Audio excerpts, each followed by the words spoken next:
Hi, welcome to SD lifestyle channel. இன்றைக்கி நம்ம ஈஸியாக டேஸ்டியாக மில் மேக்கர் சாதம் எப்படி பண்ணுறதுன்னு பார்த்துட்டு வந்துடலாமா? ஒரு கடாயில் 2 டேபிள் ஸ்பூன் அளவு நெய் சேர்த்துட்டு பட்டை, கிராம்பு, கருவேப்பிலை எல்லாத்தையும் போட்டு நல்லா தாளிச்சிட்டு வெங்காயம், தக்காளி, பச்சை மிளகா, புதினா, கொத்தமல்லி சேர்த்து நல்லா வதக்கணும்.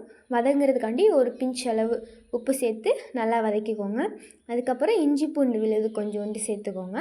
நெக்ஸ்ட் 2 டேபிள் ஸ்பூன் அளவு தயிர் சேர்த்து நல்லா அந்த எண்ணெயெல்லாம் பிரிஞ்சு வர அளவு வதக்குனிங்கன்னா சூப்பராக இருக்கும். நல்லா வதக்குனதுக்கப்புறம் நம்ம வேக வச்சுருப்போம்ல மீல் மேக்கர், சுடு தண்ணியில் ஒரு 10 மினிட்ஸ் போட்டு எடுத்திங்கன்னா நல்லா வெந்திருக்கும். அதை எடுத்து இதில் அப்படியே போட்டு நல்லா வதக்கிடுங்க. 1 டேபிள் ஸ்பூன் அளவு மஞ்சத்தூள், மிளகாத்தூள், மல்லித்தூள், கரம் மசாலா எல்லாத்தையும் போட்டு நான் மிக்ஸ் பண்ணி வச்சுருக்கேன். அதனால் 2 டேபிள் ஸ்பூன் அளவு சேர்த்துட்டு கொஞ்சோண்டு வாட்ரு விட்டு அந்த மிளகாப்பொடி வாசனை போகிற வரைக்கும் விட்டிங்கன்னா நல்லா வெந்து வந்துடும். அந்த சார்லாம் கூட மீல் மேக்கருக்குள்ளே இறங்கிடும்.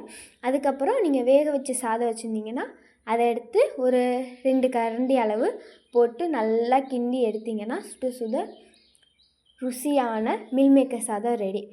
உங்களுக்கு அரிசியாகவே போகணும்னா இதில் 1 டம்ளருக்கு 2 டம்ளர் வாட்ரு ஊற்றணும்னு மெஷர் பண்ணி 2 டம்ளர் தண்ணி ஊற்றி 1 டம்ளர் அரிசி களைஞ்சி போட்டு ஒரு 20 மினிட்ஸில் வெந்துடும். அதே நீங்கள் எடுத்து சாப்பிட்லாம்.